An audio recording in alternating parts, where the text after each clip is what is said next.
Well, good evening and welcome to Stonewall National Museum, Archive and Library. I'm Robert Keston, and today we are talking about Shame, Sex, Attraction by Lucas Wilson, who is here. Uh, Stonewall, as you may know, is the world's largest LGBTQ plus library. We are also one of the few nationally collecting archives, and we also have a museum so that we're able to display those collections and inform people about the extraordinary history and culture of the LGBTQ plus community. One reason today's conversation is so important is that recently the Supreme Court held hearings regarding um, the same stuff that's in this book, which is conversion therapy, which has been outlawed in a number of states, in a number of cities, in a number of localities. But now, on the idea of First Amendment issues, it is coming before the court.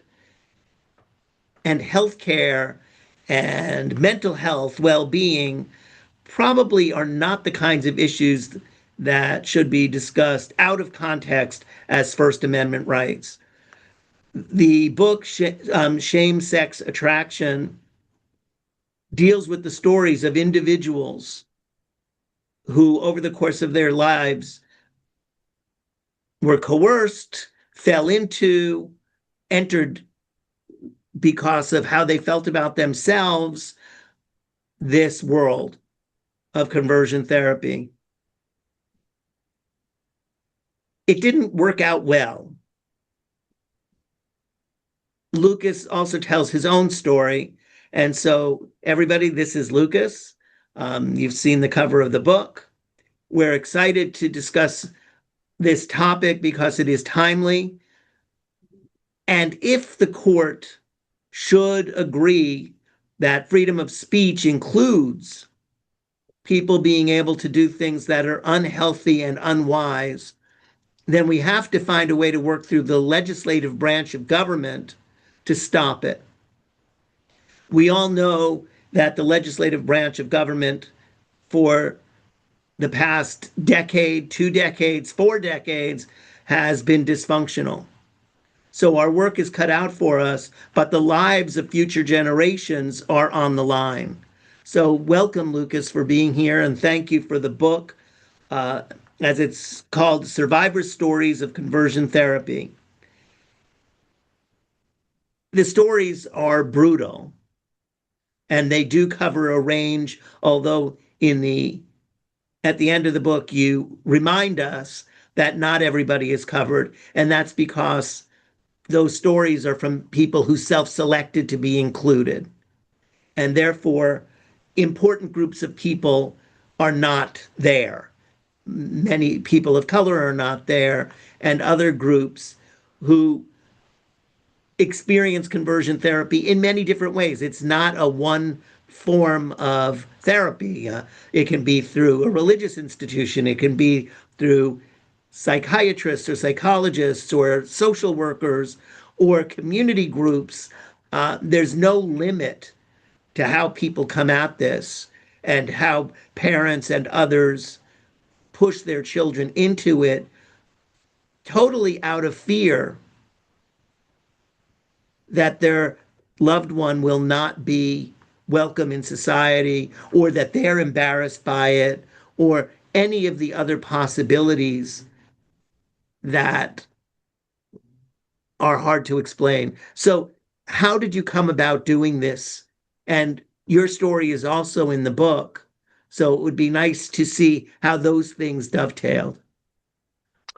Yeah, so I was born and raised in Toronto, Ontario, Canada. I was raised in a family where I always say at this point that my mom was haunted by her Baptist demons that she grew up with in her childhood home that she, brought with her into our home in Toronto. And my dad, on the other hand, was, sort of an agnostic, hippity dippity, vegetarian, music lover, wrote a book on Bob Dylan, sort of cool guy. But then there was my mom, and so with that sort of family dynamic, and I'm the youngest of five. There are I have three older brothers and an older sister.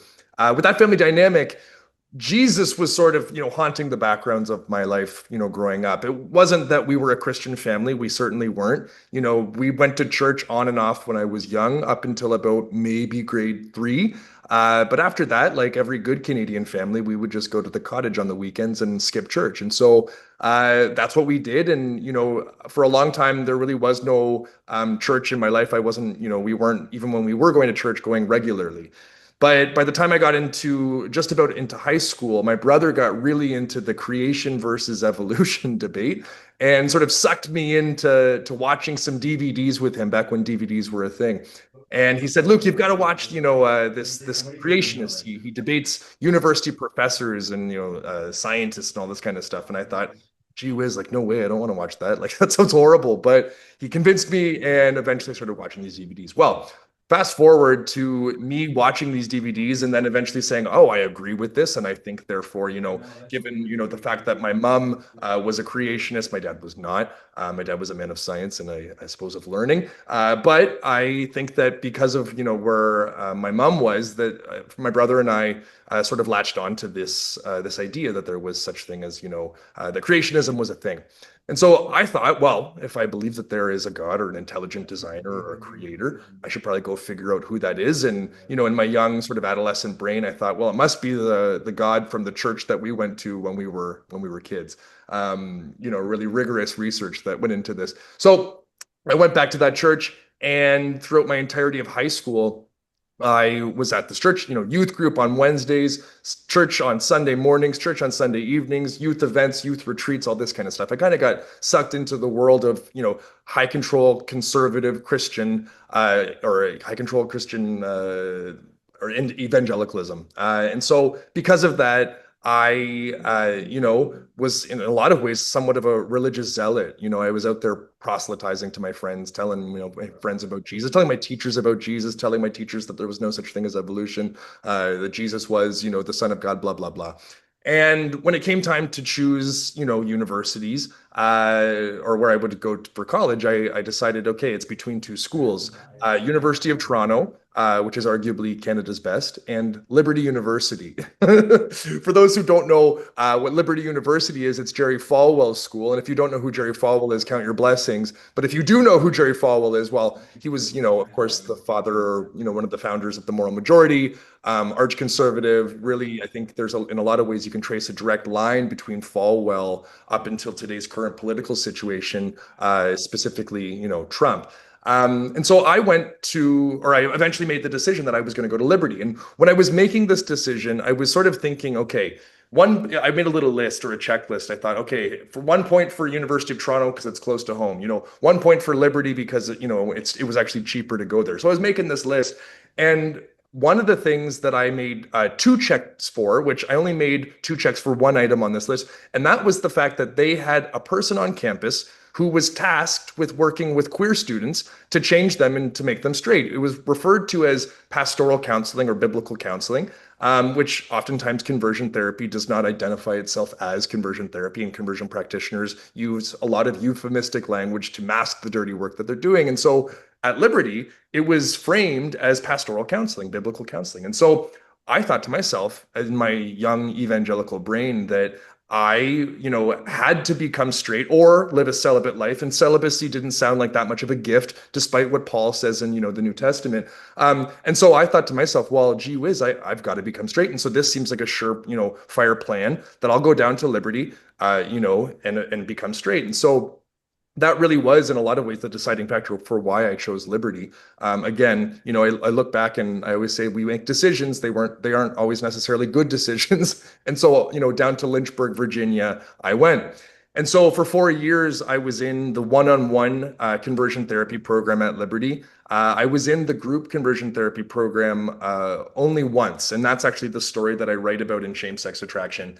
And I'm saving the one-on-one story for my next collection. But the one-on-one program, again, I met with this man, Pastor Dane Emmerich, was not a licensed professional. was not a trained counselor, was not even a pastor technically, but identified as a pastor. And I worked with him over the span of my 4 years in his one-on-one conversion therapy program. Clearly, I'm not so much of a success story according to Liberty's standards or, the standards of conversion practitioners. However, here we are, queer we are, and very excited to be sharing tonight and to be chatting with the book.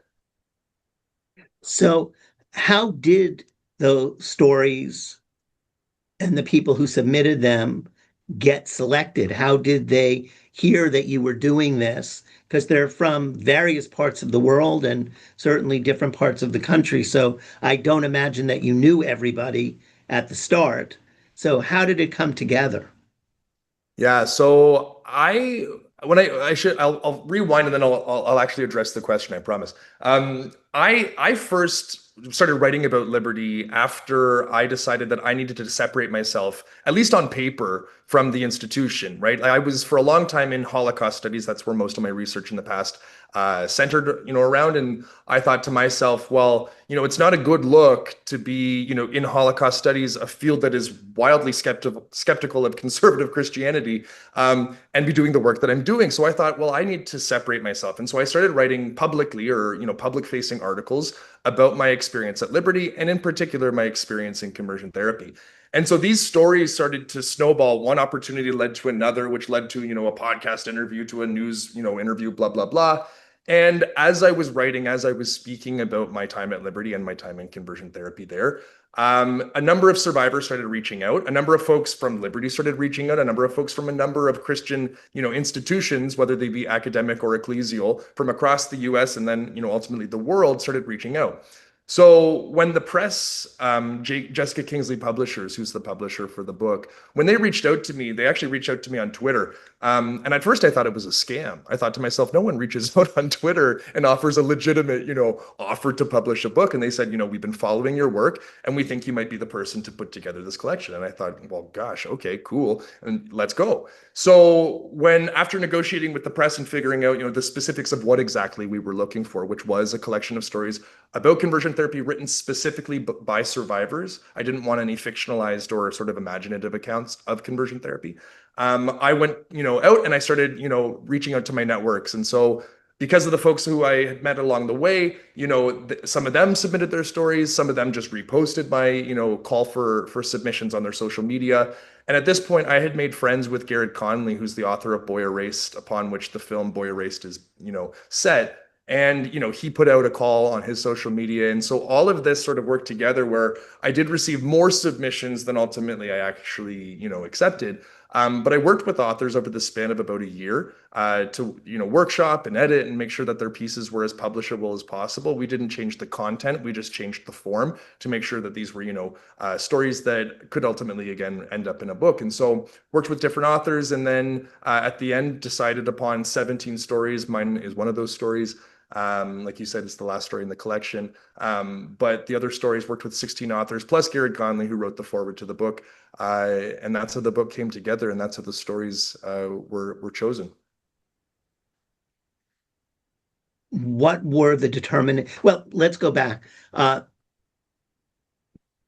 book is timely. Have you been in touch with any of these people about what's going on in the United States now? Yeah, so I should also say that my research focus has switched. I now more so focus on white Christian nationalism. So I look at evangelicals, Pentecostals, white Christian fundamentalists, high control Christian religious traditions. And so with that, of course, watching what's happening on the news is unfortunately completely relevant to the research I'm currently doing, as well as, of course, what the book's about, which is conversion therapy specifically in the U.S. But like you said, there were stories from other countries, including Canada and Australia. And so as we've been watching the news, and again, unfortunately, white Christian nationalists give us a lot to talk about, a lot to write about, a lot to think about, a lot to deal with. I've been, following along with survivors and a number of survivors from the collection specifically.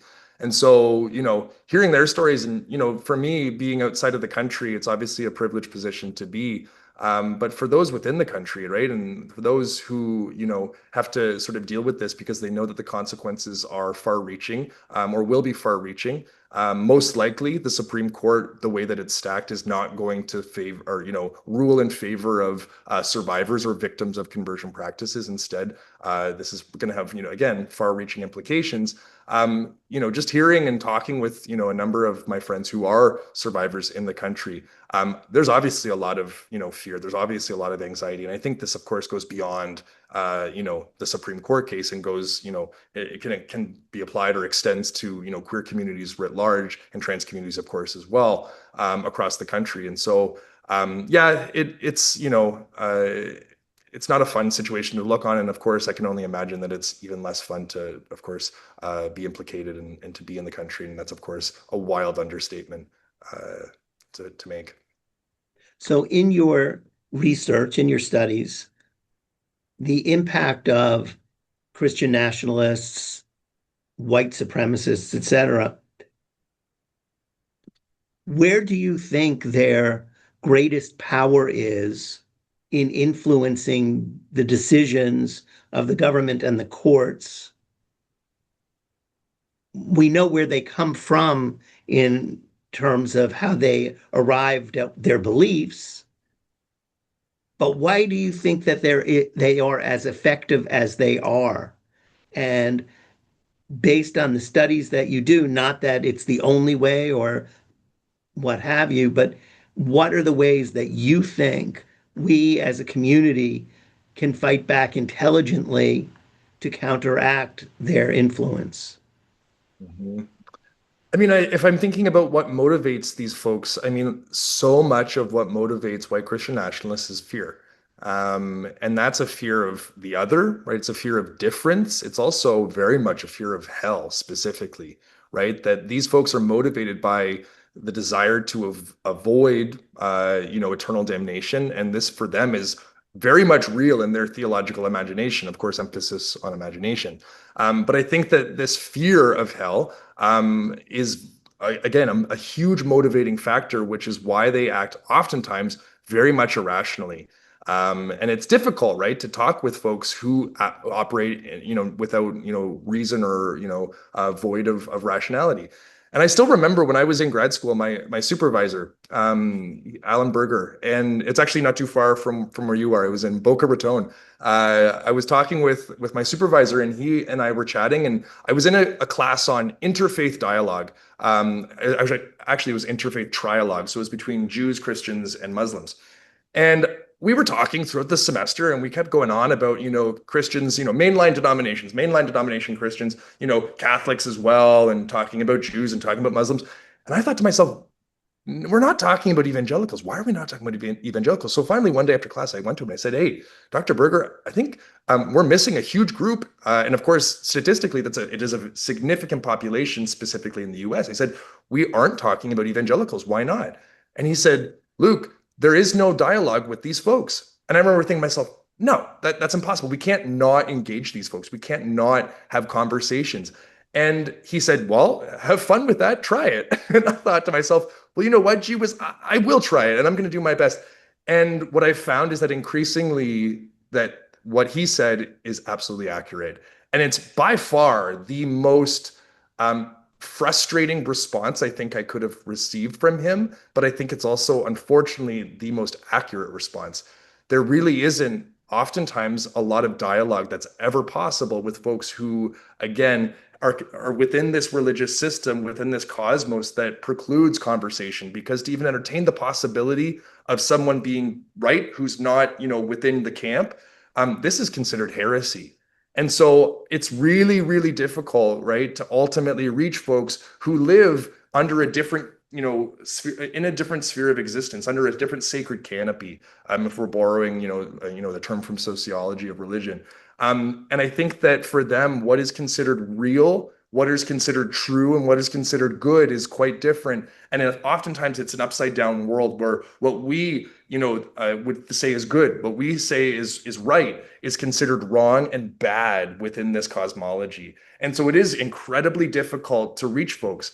I do think that there is a possibility of change. And I think that what we're noticing right now, and the trend actually, is that women specifically, and these are both straight and queer, but if we're talking specifically about straight women, these are the folks who are coming out of this religious system in droves. And I think that if we want to reach folks within the system, I think we need to reach the folks who are different, who don't fit the definitional mold of white Christian nationalism. And that is people of color, that is women, that is queers, that is gender, minorities.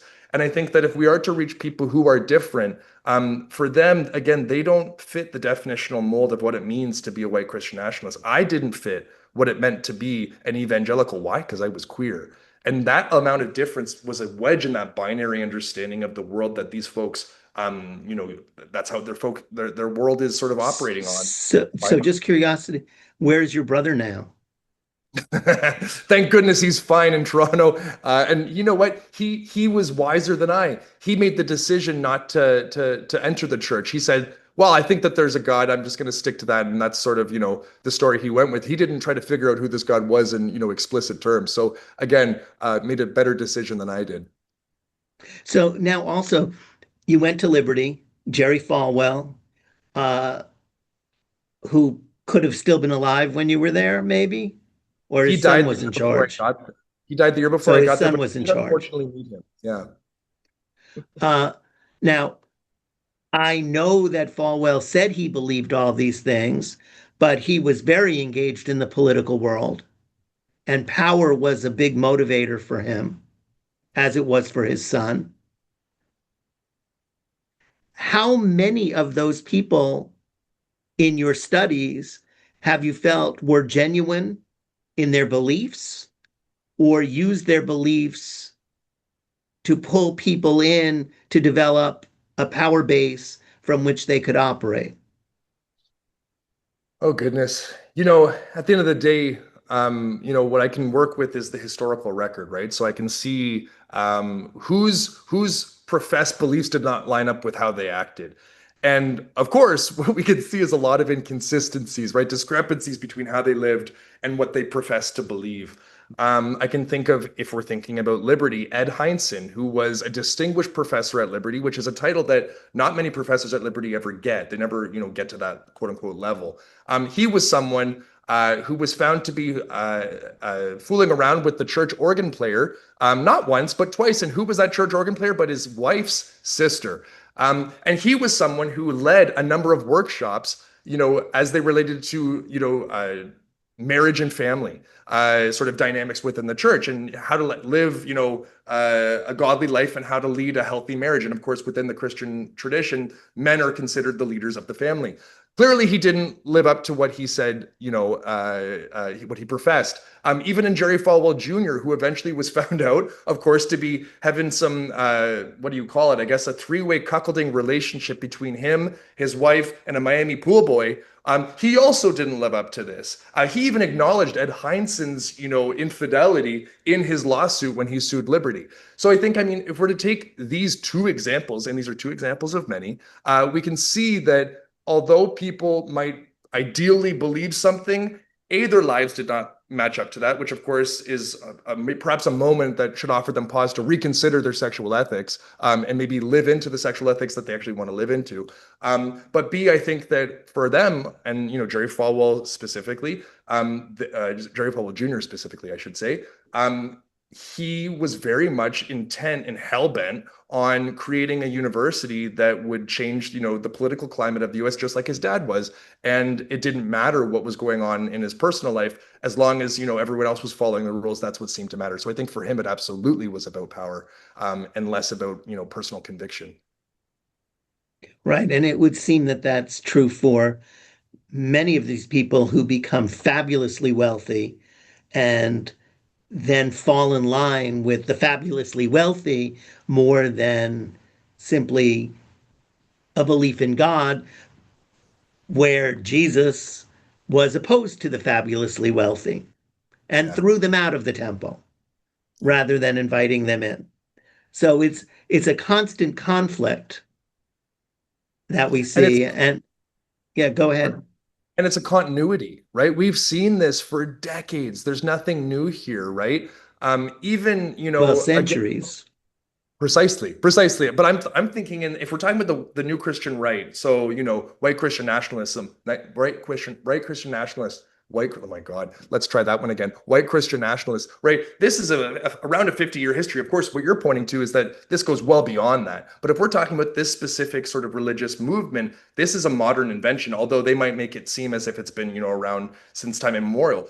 It's clearly not. It has a history, and this history really starts in the 60s, 70s, of when this particular strain of Christianity turned and changed in a way that we're now seeing the fruits of this, religious tradition and what's happening today.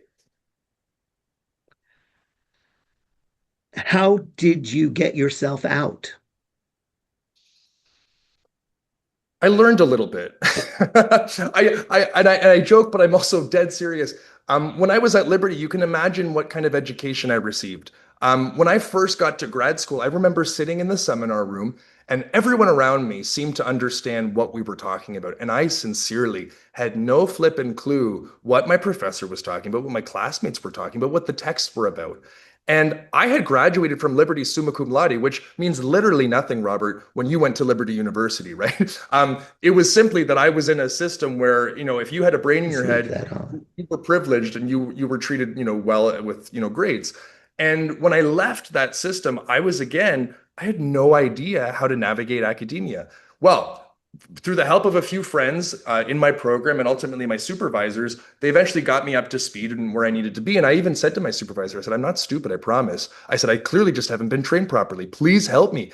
And so my supervisor did. From there, I finished that degree, and then I went on to Vanderbilt, where I did my master's in theological studies. And it was there that I started really engaging with the text at hand, with learning theories, learning differences of opinion, learning viewpoints that I had never up until that point had been exposed to.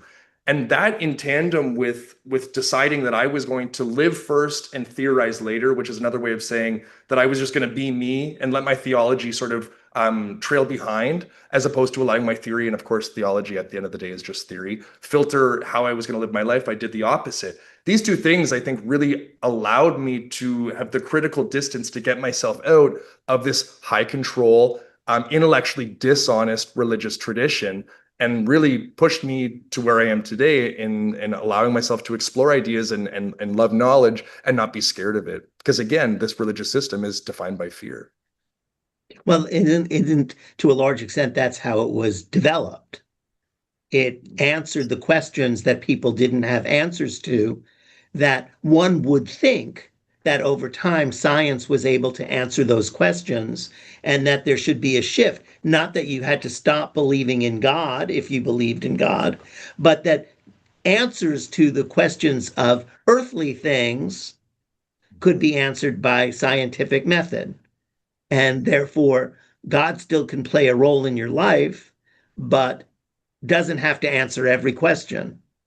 And then there are those who still say the world is flat because it says so in the Bible, um, which clearly doesn't make much sense. So it's hard to see how people continue to believe in things that make no sense. And yet, those people are so committed to these false beliefs that they're willing to challenge the very existence of other people and their right to be alive and to function in society. Exactly. And that's so surprising, and also should instill fear in people who are just trying to live their lives, knowing that there's an army marching towards Armageddon to put them out of existence because they perceive the rest of us to be a threat to their ability to get to heaven And or even that, I wherever think, it is that they're actually going. precisely, yeah. And I think that that's a really important point to highlight, that this, if we're talking specifically about conversion therapy, if we're talking about conversion practices, right? These are practices that happen disproportionately within religious communities, more particularly in high control Christian communities.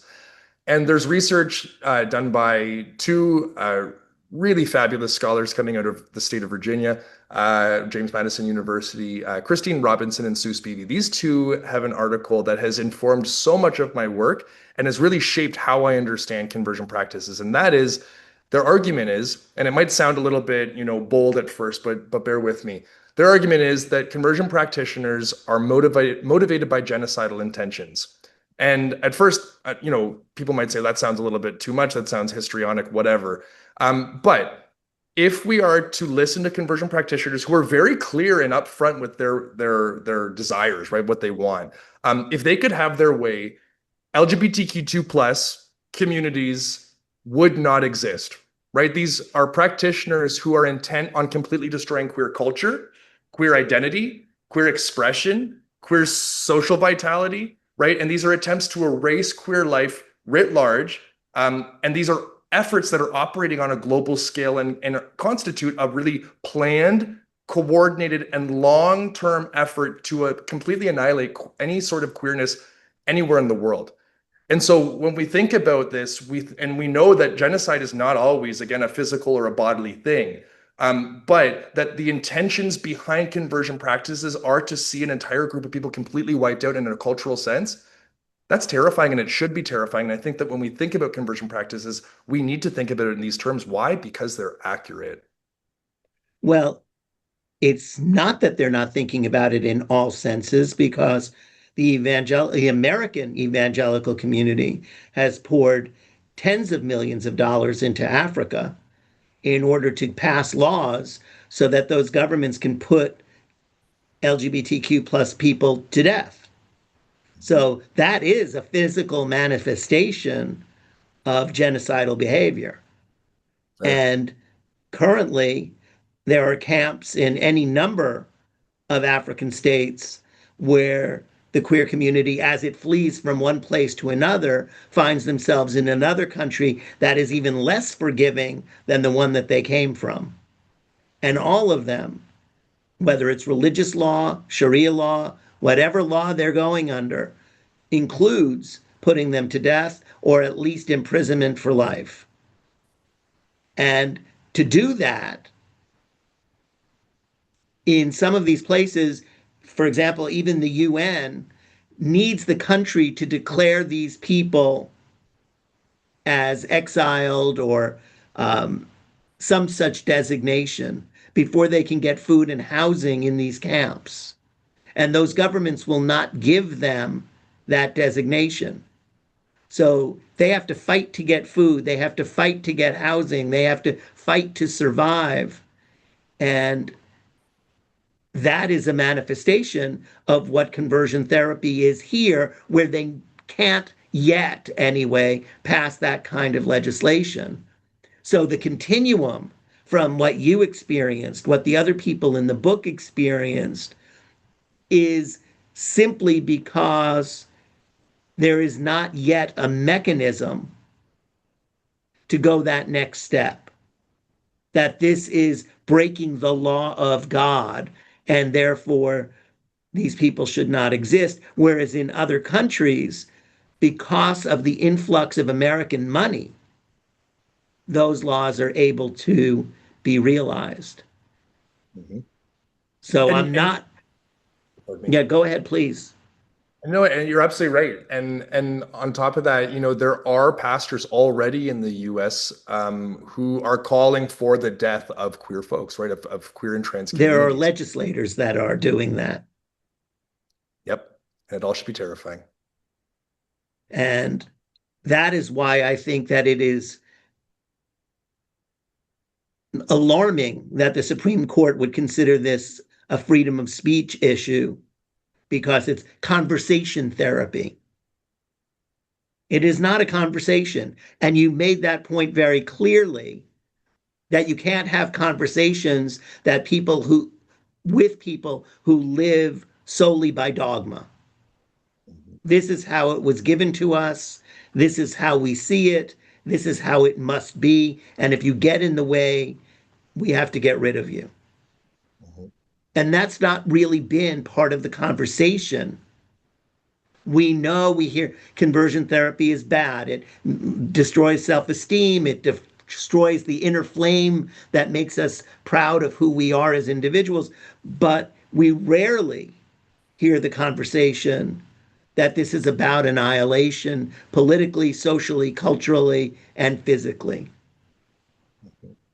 So, who is, besides the two professors that you stated, who else is making that statement loudly and is talking to the organizations, human rights organizations, queer organizations, more liberal organizations, to at least understand how serious this is as a first step in moving this country and other Western countries and countries that are more welcoming away from that by writ of God?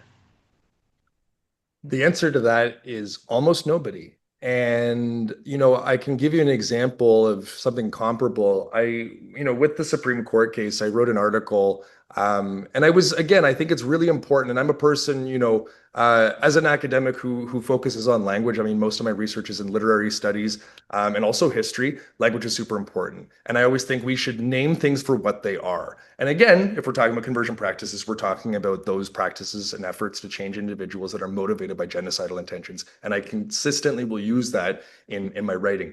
Another thing that I always argue when I'm not even argue, I just sort of state when I'm talking about conversion therapy is that conversion therapy is definitional abuse, right? According to all academic and research standards, conversion practices are abuse, and they constitute abuse. And so, with that being said, not only is conversion practices abuse, but also according to the UN Rapporteur on torture, that conversion practices constitute, in many cases, torture.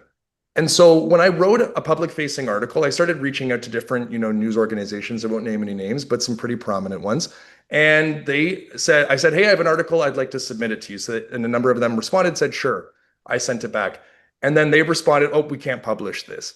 And I do think, again, I can't confirm this, but I do think that my language of referring to conversion practices, which again is backed up by consistent research, that conversion practices are abuse and can constitute torture, that this was too strong. This language was too strong for them.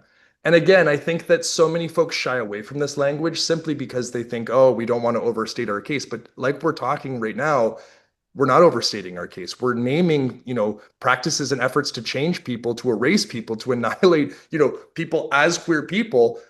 This is language that's appropriate. This is language that is aptly describing the situation. And according to, a number of folks, to simply describe a situation is a radical act. And for these folks, it seems that it's too radical to simply name conversion practices for what they are and the motivations behind them. And so the problem is that a lot of people are not naming it for what it is and instead are using a lot of sort of, what's the word? I guess in some senses euphemistic language, but beating around the bush so as not to offend or to step on any toes, when in fact that language that they're using simply isn't accurate. That is alarming.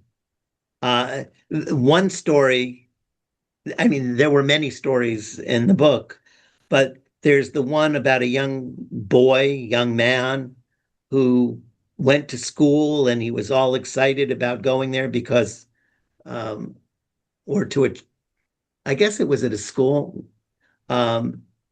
where I can't remember what the name of the person in charge, what his name was. He was like a god. God's general. Right. And he finds himself in the chapel underneath this man. And he's saying, I can't breathe, which is so reminiscent of something else that happened in the United States not that many years ago with Floyd. And that is definitely torture.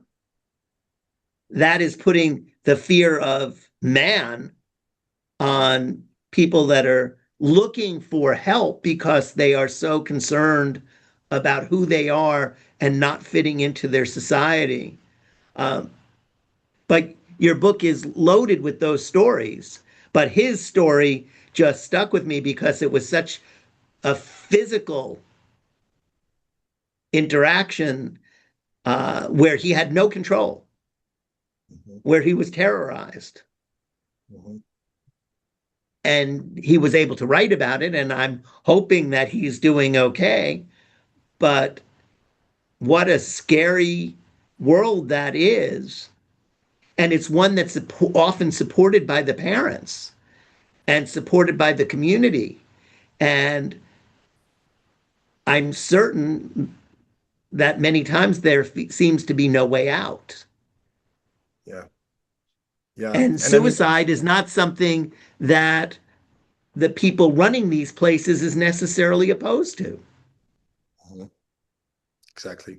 Yeah, I mean, like in that story specifically, we're talking about a suffocating experience, right? And we're talking in a physical sense, but obviously that speaks, more metaphorically to the situation writ large and what it is like to be in these communities where one simply cannot breathe.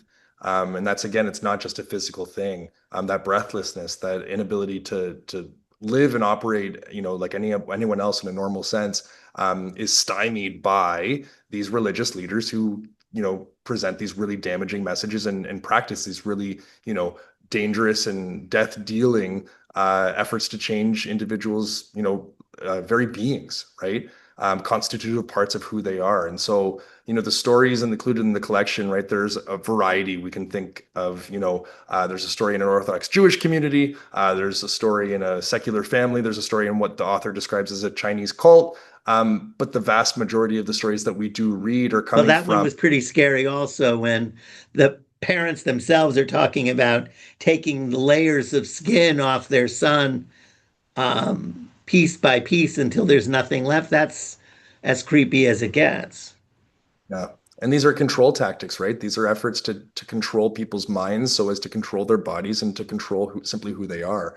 But like, like I was saying, all of the majority of these stories are really coming from high control Christian contexts. And of course, what we see in the US right now is that the main culprits of so much of what we're, discussing tonight is coming from these churches, is coming from these universities, coming from these institutions that have long histories of discrimination, of prejudice, and of hatred that manifests in very real, tactile, practical ways that have, again, what's the word? Completely affected, large communities, particularly queer and trans communities. And so I think that the collection, again, is giving voice to not just those within conversion therapy and conversion practitioners, but also to the wider, white Christian nationalist effort to create a state that is completely subservient, not to God, but to them. Right. And that's where I think that the confluence of the quest for power brings all of these things together. An extreme nationalist or a Christian nationalist can find an awful lot in common or enough in common to bond against those who are different from them.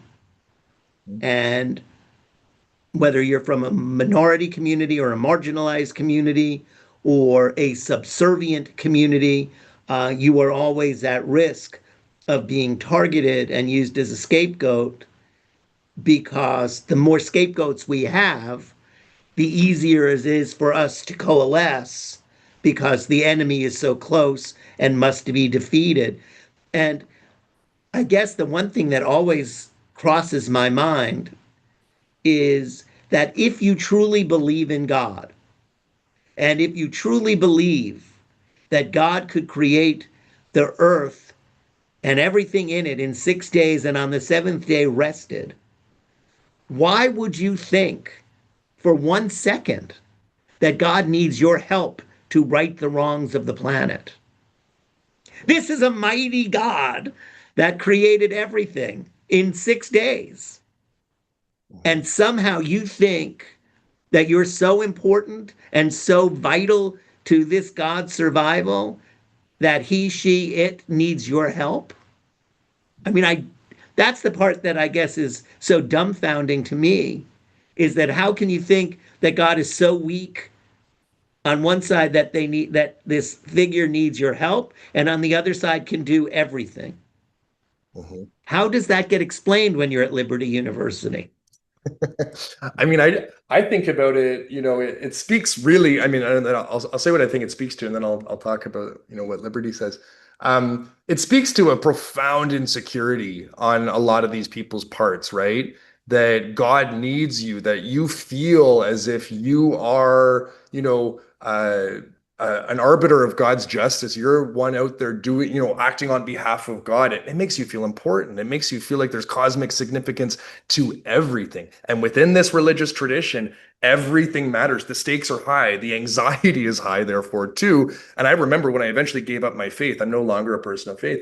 I remember feeling such relief that not everything mattered, that not every moment was a moment where I needed to go out and change the world for Jesus.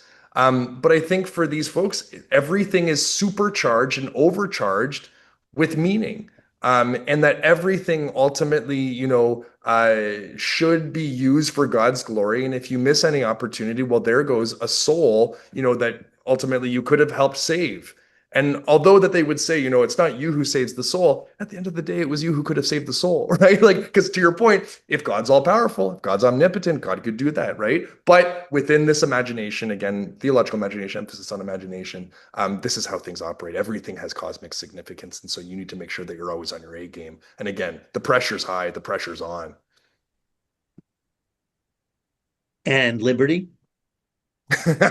Well, this is how it was framed. I remember I had a class. It was called uh, Evangelicalism and Christian Life class, and we learned about a lot of these things, right? Like we learned my professor was a pastor, one of the campus pastors, Johnny Moore. And we had trainings on how to share the gospel, and again, why you needed to be sharing the gospel. And of course, we were taught, and we were taught for a long time, even before Liberty, that if it wasn't if we don't do our job, then how is God potentially going to act in the world? And again, it's always this double speak I find within evangelicalism. Out of one breath, they're saying God's all powerful, and out of the other breath, it's saying, well, God needs you. It's like, so what is it, right? But again, we're not looking for an intellectual consistency within this religious tradition. But I digress. And so we were taught methods, we were taught tactics on how to do this. We would go up to people, or we were told to go up to people and say, hey, have you ever told a lie? And the person would say, well, of course I've told a lie. You'd say, what does that make you?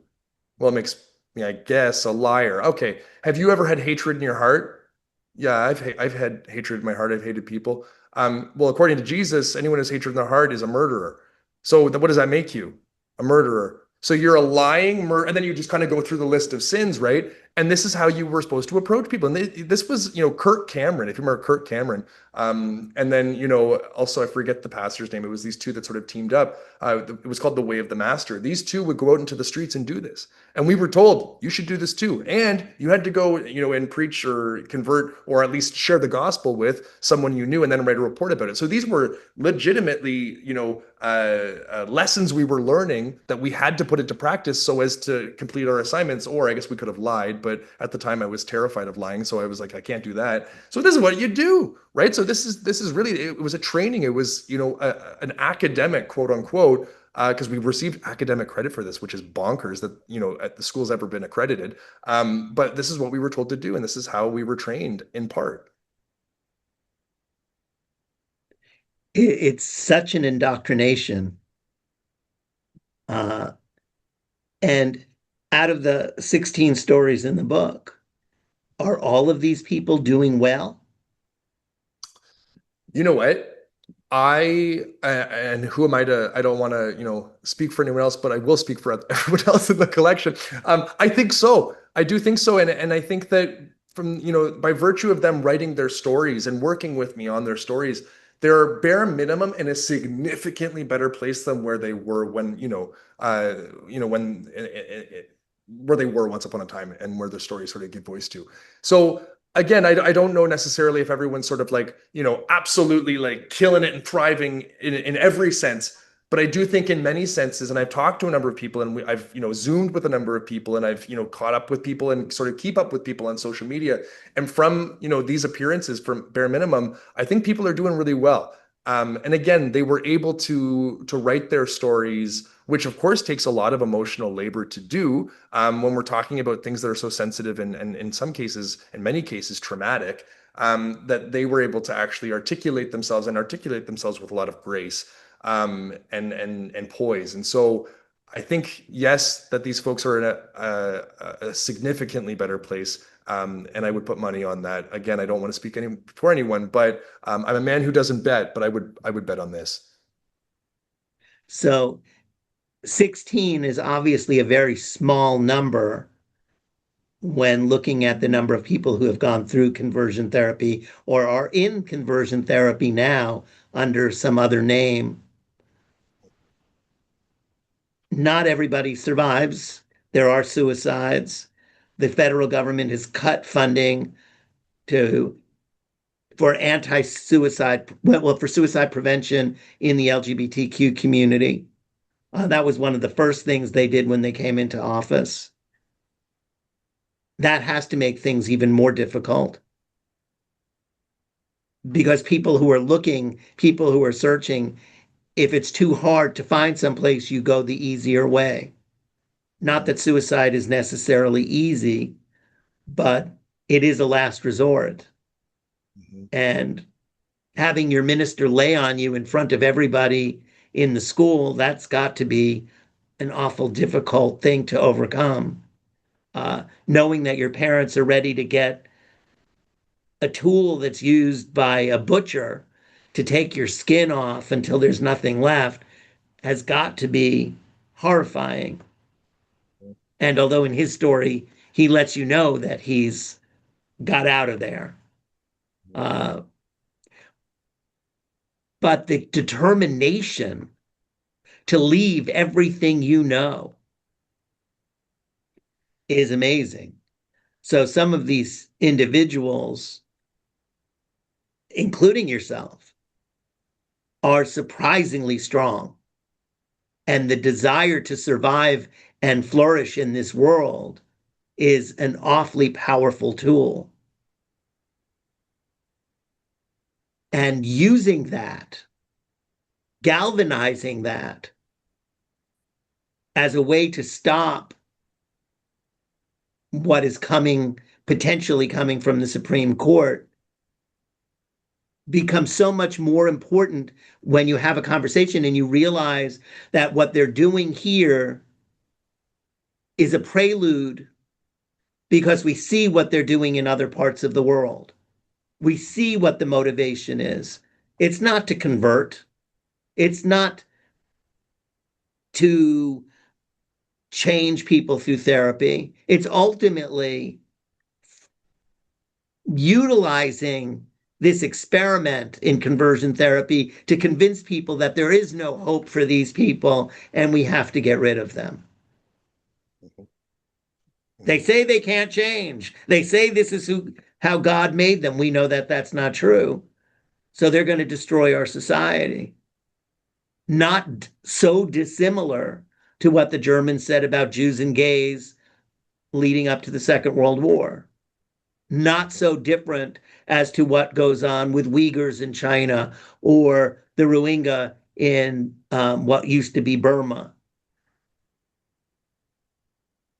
We're always looking for the people that can be below us, that are a little bit less than human. And that's basically what the Christian nationalists are doing with LGBTQ plus people, bringing them into the schools, offering them this final chance to grasp onto that will save them, only to find that it really won't save them. And it's people like you who get out, people in this book who get out, that are able to tell the story of what's really coming down. What what do they think? The people running these institutions, what do they think? What do they hope for as a final conclusion in all of this for themselves, for their followers, for those who are 100% committed to being God's servant or God's warrior more than a servant? I think one of your previous questions pointed to it. It's power for them that they're going to consistently hold a position of power. They're going to maintain this position of power because it, of course, privileges them, and they're able to, act as however they want. I think that what conversion practices are a part of is an effort to have a homogenous society where everyone's the same, everyone thinks the same, everyone acts the same, everyone is the same. And this is, of course, part of a larger colonizing project, which is Christianity, right? That Christianity, if again they could have their way, what would everyone be? Well, Christians, right? That everyone would look the same, act the same, smell the same, blah, blah, blah, blah, blah. And this is one of many efforts that they employ to make a homogenous Christian society. This is just about gender and sexuality specifically. There are so many other aspects of Christianity that are, again, colonizing to create everyone in a self-similar way where they just continue to replicate the same thing over and over and over, again, perpetuating a homogenous system. And I think at the end of the day, it comes down to power, right? That these are folks who love their power and they're going to do whatever they can to hold on to it. And this is one of many ways that they can again maintain their position of authority through these authoritarian measures and ultimately through the authoritarian government that we see right now. So, in essence, these religious leaders see themselves as political leaders as well. For them, what's the difference? All is under God's, sort of purview. Therefore, what's the difference? Social, cultural, political, religious, it's all the same. I think it sort of blends together. So, Speaker Johnson is a real example of what they want. Someone who basically says that everything he does from the House of Representatives is based on God's will. Mhm. Yeah, I think that's completely fair. And, even if you're thinking about, him, I mean, he's someone who has strong ties to Liberty University, right? This is all a coordinated effort. All these different groups, all these different politicians, all these different actors and pastors and whatever, it sounds almost like, a conspiracy where it sounds like, oh, they're all working together, but they are. Like we have documented sort of like what's the word? We have a paper trail behind these folks and how they do work together and how they have collaborated together and how they conspire together. This is not, again, sort of a mythic sort of, hocus pocus, they're out to get us. They are, and again, they talk about it quite openly. And again, they're becoming all the more candid. They're becoming all the more sort of open about what exactly they desire. Project 2025, for a long time, we thought, well, this is a secret document that we didn't, we sort of stumbled upon. And they said, "Oh no, that's not actually what we're doing. We would never implement that." What happens the moment that they're in power? They said, "Oh yeah, just kidding. We absolutely are going to use this as a blueprint to dismantle democracy." They're becoming more bold, or they're becoming bolder, should I say? They're becoming more, again, honest as time goes on. And again, it should terrify us. This is not something that again, activists and academics are sort of joking about or sort of like ringing the alarm bell just for the sake of to hear their own voice. No, this is something that we sincerely see, and we have documentation to back up our claims that they are doing their best to work against the vitality of queer communities and trans communities across the US, and that's just the beginning. Well, and ethnic minorities as well. Exactly. Exactly.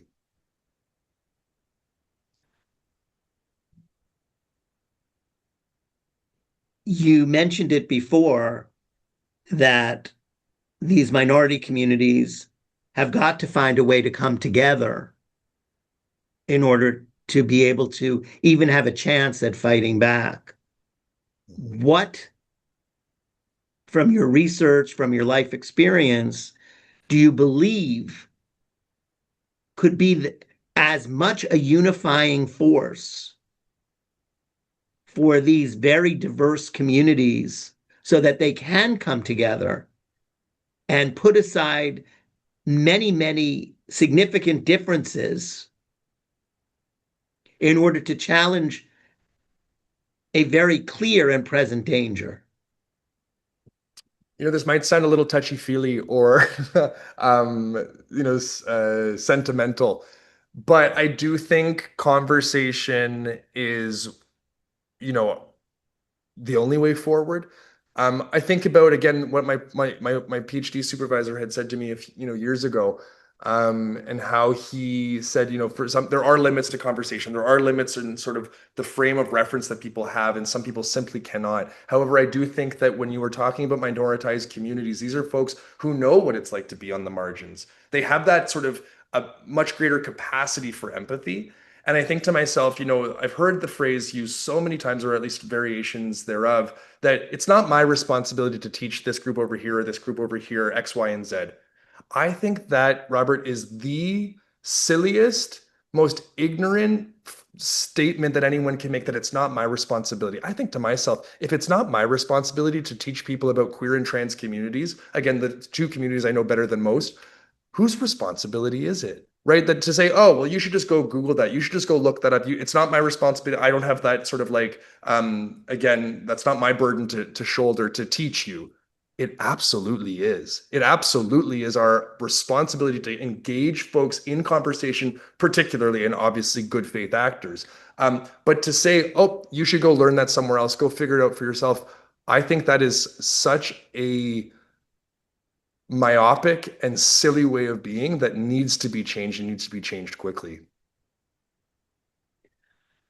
That's a very strong statement considering who which groups normally do say that because of exhaustion or 400 years of having to explain it. But I don't disagree. I think that all of us need to be teachers or informers, not informers on people, but informers to bring people information because it doesn't come any other way. And the only people who can make those stories known are the people who have lived those stories. Yeah, I think about my own, friends and family. Well, not family. I don't really have any queer family, do I? I have a number of friends. I'm sure you do, even if you don't know it. Yeah, touche, Robert. But I think about my friends, my queer friends, who consistently say it's not my job to teach these folks. It's not my job to teach these folks. And I think to myself, come on. Again, whose job is it? For me, I find that exhausting. And again, I'm not saying that having conversations is not exhausting. There's a lot of emotional and psychological and like affective labor that goes into this, no doubt. That's not my point to take away from that or to subtract from that. However, I do think it is everyone's job to, again, help other people understand each other, particularly your own community.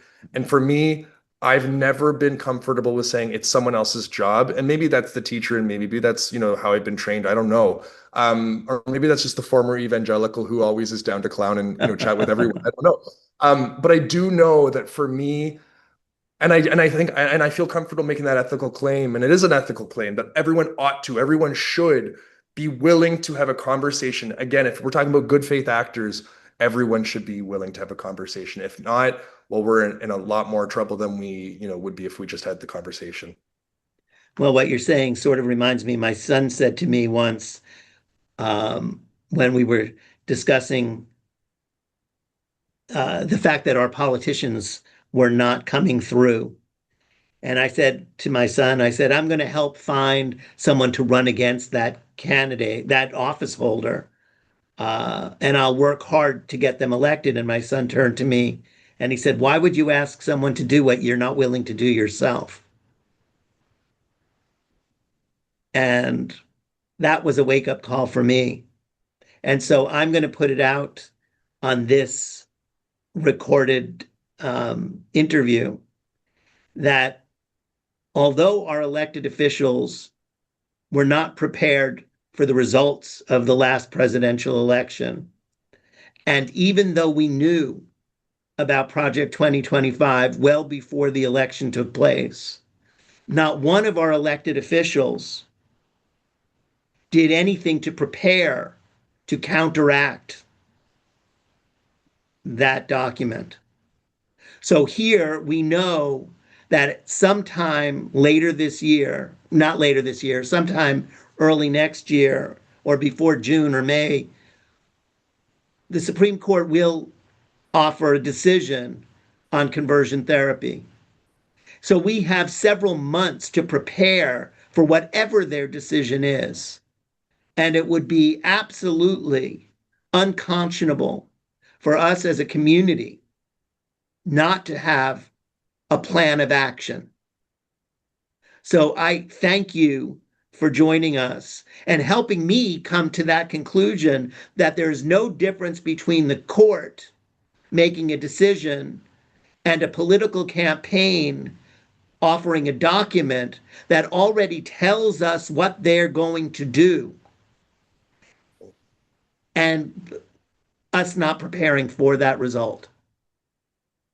So I hope that you will join us at Stonewall, Lucas Wilson, and help come up with some plan of action so that when that decision is offered, we are ready and informed and prepared to take it on. So that whatever that decision is, it does not stand alone and it's not met with deaf ears. So on behalf of Stonewall National Museum, Archive and Library, thank you very much for participating today. Thank you very much for the book. The stories are extraordinarily powerful. Please, everybody who is hearing this or will hear it once it goes online, please pay attention to what we're doing. Pay attention to the work that Lucas is turning out. And remember, we're only as successful as we as individuals and collectively are. We're no more or less than what we do. And this is not a time for being quiet. It is a time for being loud. It's just shocking to me that so many of us continue to live as if we were in the Kit Kat Club in Cabaret, dancing away the night, drinking away the night, and not paying attention to the changing audience sitting around us in the cafe itself when it moved from the nouveau riche and the travelers and all of a sudden was just Nazi officers. And the world changes. And if we're not observant, the world can change fast or slow. But if you're in the midst of that change, you don't often see it. And we are changing very quickly. And the future for our community is clearly on the line. So once again, Lucas, thank you very much. I hope we'll see a lot more of you. And if you ever come to Florida again, maybe on a class trip to Boca, that you'll take time to stop here in Fort Lauderdale. And once again, this is Stonewall National Museum, Archive and Library in Fort Lauderdale, wishing you a good night. And thank you for joining us. Thank you for having me. I really appreciate it. My pleasure. My pleasure. Wow. This was good. I really appreciate it. Have a very good evening and please stay in touch. Will do. Will do. Thank you so Thank much, you. Robert. All right. Bye. Bye.